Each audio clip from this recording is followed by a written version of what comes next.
మీరు రుణాలు తెచ్చుకోవడం గురించి మాట్లాడారు కాబట్టి సార్, దాని గురించి కూడా ఇప్పుడు కొత్త క్వశ్చన్ రైజ్ అవుతుంది.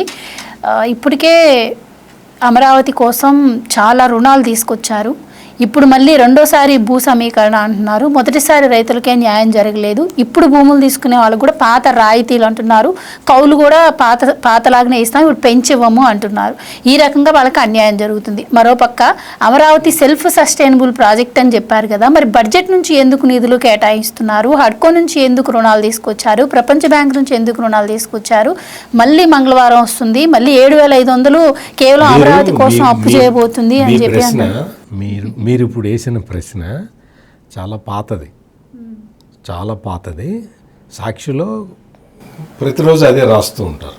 మరి దానికి సమాధానం కోసమే కదా సార్ ఇక్కడ ఏంటి అంటే అమరావతి సెల్ఫ్ సస్టైనబుల్ ప్రాజెక్టు, అందులో ఎటువంటి సందేహం లేదు. ఇక్కడ రైతుల నుంచి ల్యాండ్ పూలింగ్లో భూసేకరణ చేస్తున్నారు.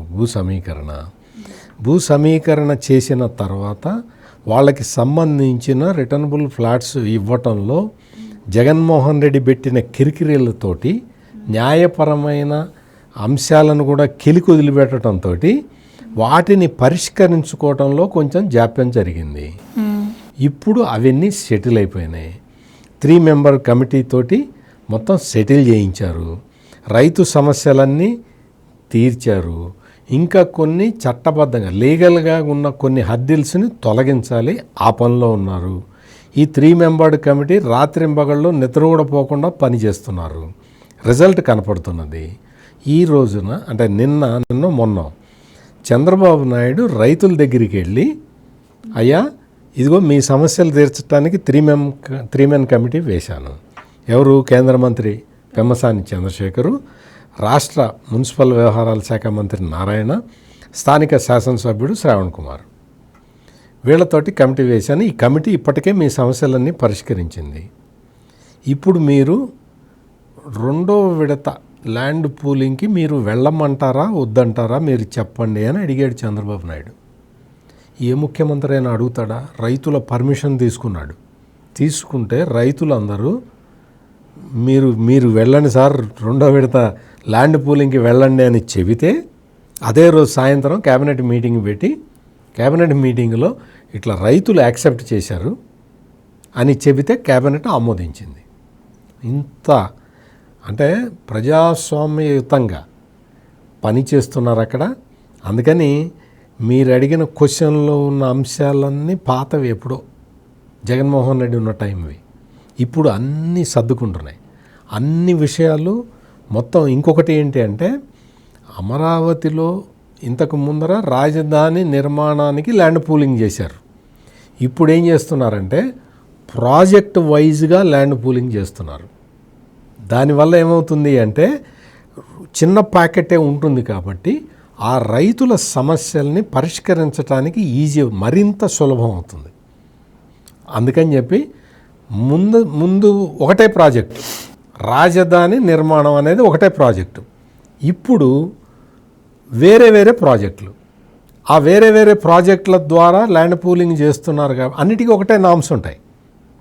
ల్యాండ్ పూలింగ్ని ప్రాజెక్టు వైజ్గా చేయటం వల్ల ఏ రైతుకి సమస్య వచ్చినా కానీ ఇమ్మీడియట్గా పరిష్కరించడానికి అవకాశం ఉంటుంది. ఇది అమరావతిలో జరుగుతున్నది. ఈ అమరావతిలో జరుగుతున్న ఈ ప్రాసెస్ అంతా కూడా ఏదో మీరు నేను అప్రిషియేట్ చేసినా లేకపోతే దాన్ని విమర్శించినా పెద్ద వాల్యూ ఉండదు. కానీ కేంద్ర ఆర్థిక మంత్రి నిర్మలా సీతారామన్ వచ్చి ఆమె కూడా ఈ జరుగుతున్న ప్రొసీజర్ మొత్తాన్ని ఆమె ఎండార్స్ చేసి వెళ్ళారు. ఇది గమనించాల్సింది. రాజకీయ కారణాలతోటి దుమ్మెత్తిపోసేవాళ్ళు, రాజకీయ కారణాలతోటి రకరకాల వ్యాఖ్యానాలు చేసే వాళ్ళని తీసి పక్కన పెట్టండి.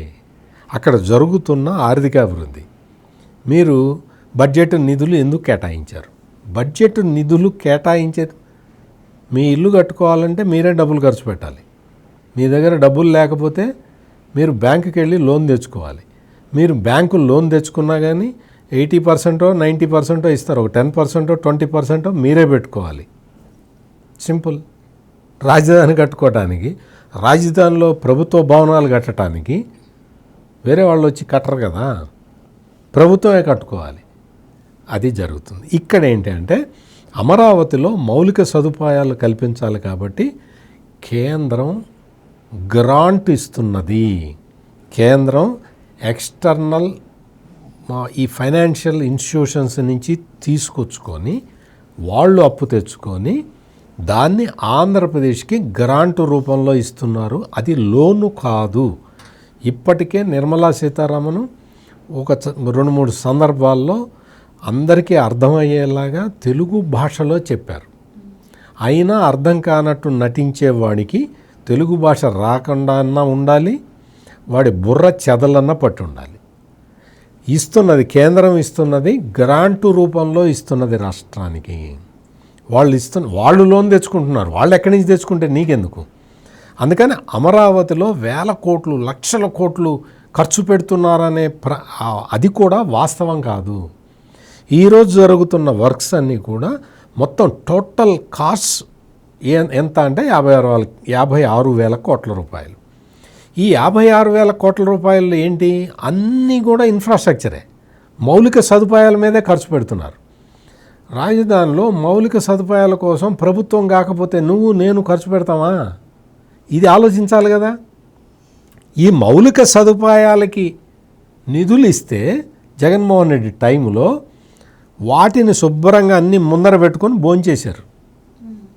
ఇప్పుడు చంద్రబాబు నాయుడు ప్రభుత్వం అట్లా చెయ్యకుండా ఏం చేస్తున్నారు అంటే మౌలిక సదుపాయాల కల్పనకి వాడుతూ ఉన్నారు. ఆ వాడుతుండటం వల్ల అమరావతి ఇంత వేగంగా రూపుదిద్దుకుంటున్నది. అయిపోయిందా మీ క్వశ్చన్? అంటే మీ క్వశ్చన్, మీరు అడిగిన క్వశ్చన్ మొత్తానికి సమాధానం చెప్పానా? Are you convinced? మీరేం చేయాలి అంటే జగన్మోహన్ రెడ్డికి చెప్పండి, నేను చెప్పేది అర్థం కావట్లేదు జగన్మోహన్ రెడ్డికి. అందుకని జగన్మోహన్ రెడ్డికి అర్థమయ్యేలాగా చెప్పండి. తెచ్చేవన్నీ కూడా లోన్లు కాదు, తెచ్చేవన్నీ కూడా ఇప్పుడు గవర్నమెంట్ ఇస్తున్నది. గవర్నమెంట్ కేంద్ర ప్రభుత్వం ఇచ్చే నిధులు అది మనకి గ్రాంట్ రూపంలో వస్తుంది. Please subscribe to Leo news for more videos.